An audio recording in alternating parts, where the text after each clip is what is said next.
National highway 48 પર ખરોડ ગામ નજીકના બ્રિજ પર મોટા ખાડા, લોકોમાં ભારે રોષ, તંત્ર સામે પ્રશ્નો ઉઠ્યા। નેશનલ હાઈવે 48 ઉપર આવેલા ખરોડ ગામ નજીક તાજેતરમાં જ બનાવેલા બ્રિજ પર થોડા જ દિવસોમાં મસ્ત મોટા ખાડા પડી જતા વાહન ચાલકોના જીવ જોખમમાં મુકાયા છે। વાહન ચાલકો બ્રિજનો માર્ગ ટાળી સર્વિસ રોડ પરથી પસાર થવા મજબૂર બનતા ભારે ટ્રાફિક જામ સર્જાઈ રહ્યો છે।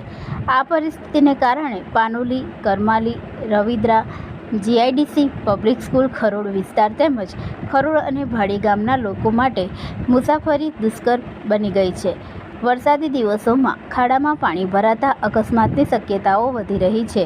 જ્યારે વરસાદ ન હોય ત્યારે ધૂળના કારણે શ્વાસની તકલીફો વધતી જાય છે। સ્થાનિક લોકોનો રોષ ફાટી નીકળ્યો છે। તેમનું કટુ વલણ છે કે આ બ્રિજ ભ્રષ્ટાચારનું જીવંત ઉદાહરણ છે। લાખો કરોડો રૂપિયાનો ખર્ચ છતાં ગણતરીના દિવસોમાં રસ્તો ખાડામાં ફેરવાઈ જવો એ કામની નીચ સ્તરીય ગુણવત્તા દર્શાવે છે। જનતા ખુલ્લે આમ તંત્રને સવાલ પૂછી રહી છે કે એટલી ઝડપથી બ્રિજની હાલત ખરાબ થવાની જવાબદારી કયા કોન્ટ્રાક્ટર અને અધિકારીઓની છે। લોકોની એક જ માંગ છે કે તાત્કાલિક ખાડા પૂરવામાં આવે, વિકલ્પી સુવિધાઓ ઊભી કરવામાં આવે અને ભ્રષ્ટાચાર સામે કડક કાર્યવાહી કરી જનતાને ન્યાય અપાય।